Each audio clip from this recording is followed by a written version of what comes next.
அனைவருக்கும் வணக்கம். காலை உணவு திட்டம் எவ்வாறு விரிவாக்கம் செய்யப்பட்டது என்பதற்கான ஒரு சின்ன ஷார்ட்கட் ஈஸியாக நீங்கள் மனசில் ஞாபகம் வச்சுக்கலாம். ஃபஸ்ட்டு பார்த்தோம்னா 15/9/2022 அன்று மதுரை சிம்மக்கல் பகுதியில் ஆதிமூலம் மாநகராட்சி பள்ளியில் தான் முதல்ல பேரறிஞர் அண்ணாவோட 114வது பிறந்த நாளில் இந்த திட்டம் ஆரம்பிக்கப்பட்டது. அந்த பேரறிஞர் அண்ணா பெரிய அண்ணா அடுத்து விஜயகாந்தா வரார். அவர் 25/8/2023 என்ன பண்ணுறாங்கன்னா, நம்ம முதலமைச்சர் முன்னாள் முதல்வர் மு கருணாநிதி அவர்கள் பிறந்த ஊரான திருக்கோவிலையில் அனைத்து அரசு பள்ளிகளுக்கும் விரிவாக்கம் பண்ணுறாங்க. அடுத்து பெரிய அண்ணா விஜயகாந்த் வந்துட்டோமா. அதுக்கு அடுத்து பார்த்தோம்னா இந்த விஜயகாந்த் காமராசர் வரார். நம்ம கல்வி தந்தை காமராசர் பிறந்த நாள் 15/7/2024 திருவள்ளூர் மாவட்டம் கீழச்சேரிங்கிற ஊரில் அரசு உதவி பெறும் பள்ளிகளும் திட்டத்தை என்ன பண்ணுறாங்க, விரிவாக்கம் பண்ணுறாங்க.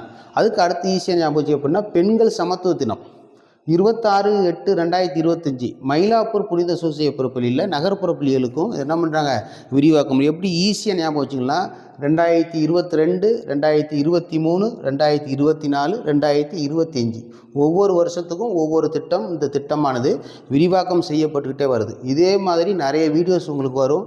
இந்த வீடியோஸ் எல்லாம் நீங்கள் கரெக்டாக பார்த்தாலே அந்த ஷார்ட்கட் ஈஸியாக என்ன பண்ணலாம், ஞாபகம் வச்சுக்கலாம். உங்களுக்கு படிக்கும் போது ரொம்ப ஈஸியாக இருக்கும். திரும்ப திரும்ப படிக்க வேண்டிய அவசியம் இல்லை. நன்றி.